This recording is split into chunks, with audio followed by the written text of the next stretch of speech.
तर या ठिकाणी आपल्याला क्वेश्चन नंबर 13 सॉल्व करायचा आहे. तर क्वेश्चन नंबर 13 दिलेला आहे, a vessel completely filled with water as hole A and B at depth H and 3H. तर एक कंटेनर आहे जो पूर्ण भरलेला आहे पाण्याने आणि त्याला 2 छिद्र पाडायचे, एक H एवढ्या हाईटला आणि दुसरं 3H एवढ्या हाईटला फ्रॉम द टॉप रिस्पेक्टिव्हली. तर वरून hole A is a square of side L. तर ए नंबरचं जे छिद्र आहे ते स्क्वेअरचं आहे, त्याचे साईड यल दिलेले आहे. आणि and B is a circle of radius R. आणि बी जे आहे ते सर्क्युलर आहे, त्याचे रेडियस किती तर आर इतकं. दर water flowing out per second from both the hole is same. तर या दोन्ही छिद्रातून जे पाणी बाहेर पडतं ते दोन्ही सेम आहे.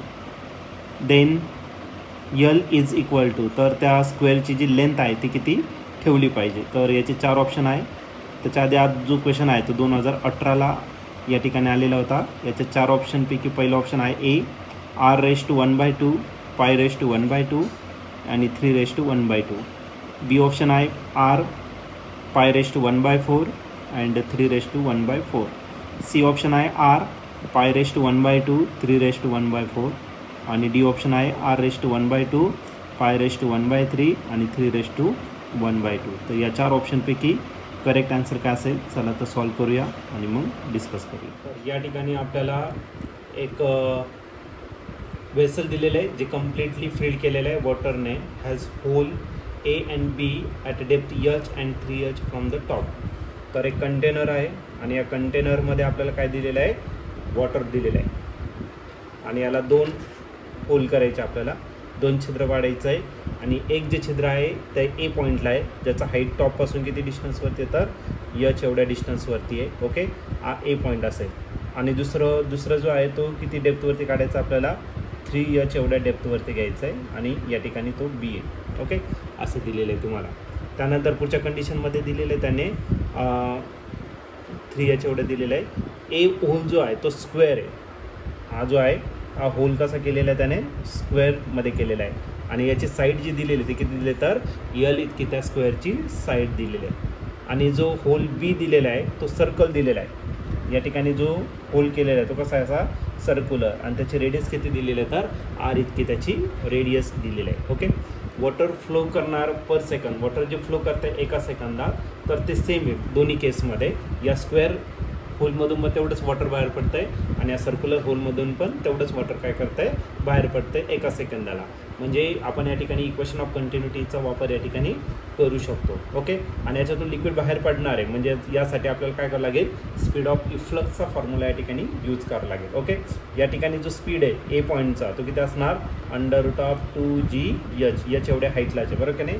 आणि या ठिकाणी जे लिक्विड बाहेर पडणार आहे, मग हा पॉईंट कोणता झाला बी, याचा जो स्पीड असणार तो किती असणार 2G तसाच, आणि H किती असेल तर तो असेल तुमचा 3H. म्हणजे याला दोघं सॉल्व जर केलं तर हा भेटेल √2 किती 6GH एवढा असेल. ठीक आहे, मग आता लिक्विड सारख्याच प्रमाणात बाहेर पडणार आहे या होलमधून आणि या होलमधून, म्हणून आपण यूज करू equation of continuity. By equation of continuity. and what is the equation of continuity? The product of area and its speed remains constant. Okay, मग आता आपल्याला एरिया फाइंड करायचा. एरिया कोणाचा घेणार आहे तर ए होलचा घेणार आहे आणि त्याच्यातला स्पीड जो आहे तो एचा घेणार आहे. नंतर एरिया कोणाचा घेणार आहे बीचा, आणि स्पीड पण कोणाचा घेणार आहे तर बीचा घेणार आहे. एरिया जर घेतला ए तर तो कसा आहे सर्कल, सर्कलचा एरिया का असतो साईड स्क्वेअर, आणि एचा जर स्पीड घेतला तो किती असणार √2GH.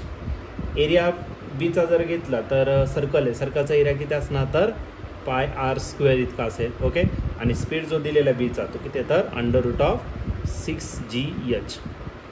ओके, तर एवढं स्पीड असणार. आपल्याला काय फाईंड करायला लावलं आहे तर आपल्याला फाईंड करायचं आहे यल किती असेल ते. ओके, 2GH इकडं जो मल्टिप्लाय इकडे काय करा तर डिवाइड, म्हणजे आपला L² जो असेल तो काय भेटेल πr² √6GH total divided by √2GH. Okay, H आणि H काय आला कॅन्सल, सिमिलरली G आणि G काय आला कॅन्सल झाला. आणि हा 2 जो आहे याला डिवाइड जर केलं तर 2 3चा किती भेटणार 6, म्हणजे रूटमध्ये काय भेटला आपला 3 भेटला. हा झाला πr², हा झाला तुमचा L². आता याचं काय करून घेऊ आपण स्क्वेअर रूट. आता हे पण स्क्वेअर रूट आहे ओके. आपण स्क्वेअर रूट आहे, स्क्वेअर रूटचा अर्थ रेश टू 1/2. हा यल स्क्वेअर असा ठेवा. 3 रेश टू आपण काय करणार 1/2. हा पाय तसाच घेतला आणि आरचा पण काय आला स्क्वेअर झाला आणि फायनली याचा स्क्वेअर रूट येऊन टाका. म्हणजे यल इज इक्वल टू काय येणार तर 3 रेश टू 1/4 आणि पाय रेश टू पण किती 1/2. इथला स्क्वेअर कॅन्सल झाला म्हणजे हा करायला फक्त आर. आणि हे जर तुम्ही ऑप्शन जर या ठिकाणी चेक केलं, याला जर रिअरेंज केलं तर ऑप्शनसारखं आपण रिअरेंज करून घेऊ. पहिली जी टर्म आहे ती कोणाची आहे आरची, दुसरी पायची आणि पाय रेश टू किती आहे तर आपला 1/2 आणि तिसरी जी टर्म आहे तर तिसरी टर्म आहे तुमचं 3ची. ओके. 3 रेश टू किती आहे तर आपला 1/4. ओके. आणि हे जर ऑप्शन तुम्ही चेक केलं तर या ठिकाणी आपला ऑप्शन जो सी आहे, ऑप्शन सी करेक्टली मॅच होतो आहे. मग ऑप्शन सी आहे तुमचा are in bracket pi ratio to 1/2 means square root of pi आणि लाचा आहे 3 रेश टू 1/4. तर ऑप्शन सी आपला करेक्ट ऑप्शन असेल या क्वेश्चनसाठी.